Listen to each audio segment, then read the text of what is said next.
Puyat at hilo na naman ang isang nanay.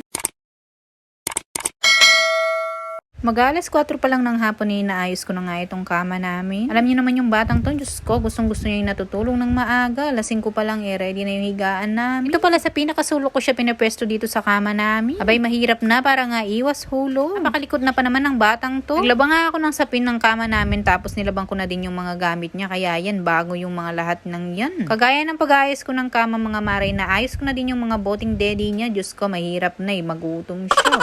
Lahat ng mga ito, mga maray, nilalagay ko dito sa headboard ng kama. Alam niyo naman, napakainit ng ulo niya, kaya dapat mabilisan lang yung pagtimpla ng gatas niya. Apat na nga yung nire-ready kong boting gatas na dyan. So, mahirap nang mabitin.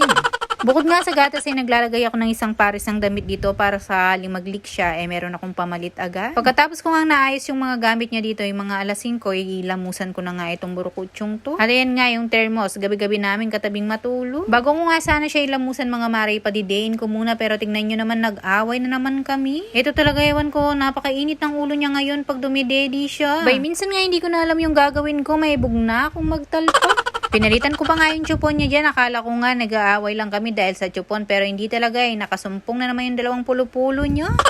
Maaga ko sana siyang papatulugin dyan para nga matulungan kong mga anak si Banggel. Nanganganak kasi siya ngayong hapon. Buti na nga lang talaga maagang umuwi ang Papa Choy, kaya yan, nakasilang na nga kami ng isa. Abay nuko, nahirapan yung baby namin to dahil nga napakalaki ng mga baby niya. Pagkatapos nga namin nailabas yung papi, binilikan ko nga siya dito sa kwarto, tapos inalamusan ko na nga. Ayan, medyo maliwanag pa sa labas pero pinatay ko na yung ilaw dito. Abay, alam niya yatang may ginagawa ako. Ayan, nagpapaberot na naman. Ewan ko ba sa batang to, ang pangit-pangit ng hiling niya ngayong 2 months siya. Pag kinarga mo na magwawala. Pag hindi mo naman kinarga magwawala din. Tapos ayan nga, masakit pa nga yung ulo ko dyan, puyat kami. Tapos alas 3, ayaw na niya ulit matulog. Noko. Ilang araw na nga siyang nagpupuyat mga mari. Ginagawa niya nga umaga yung gabi. Abay, alas 3 pa lang ng madaling araw, gusto niya nakasindi na yung ilaw, tapos magkwentuhan daw kami. Nampalagay na nga na kay Nicole Center, mana.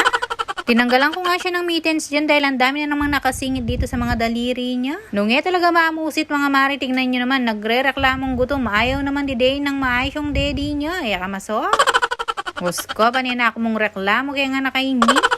Tapos kaninang umaga pala, nilabas ko nga dito sa likod namin. Tingnan mo, papakain ko na siyang bibi. Charis. Nuka pa nga, surada pa mo rin bibi ng Papa Choy. Lupa lang mandi. Nakaidlip lang yata siya ng 1 oras kaninang nagising kaming alas 3, kaya mukha na naman siyang inaantok ngayon. Magpapaaraw lang sana kami ngayon, pero tingnan nyo naman mukha nang inaantok, kaya nagmumuryot na naman. Ang sabi ko sa kanya, ipayampon ko na lang siya dito sa mga baby. Charis. O siya mga mare.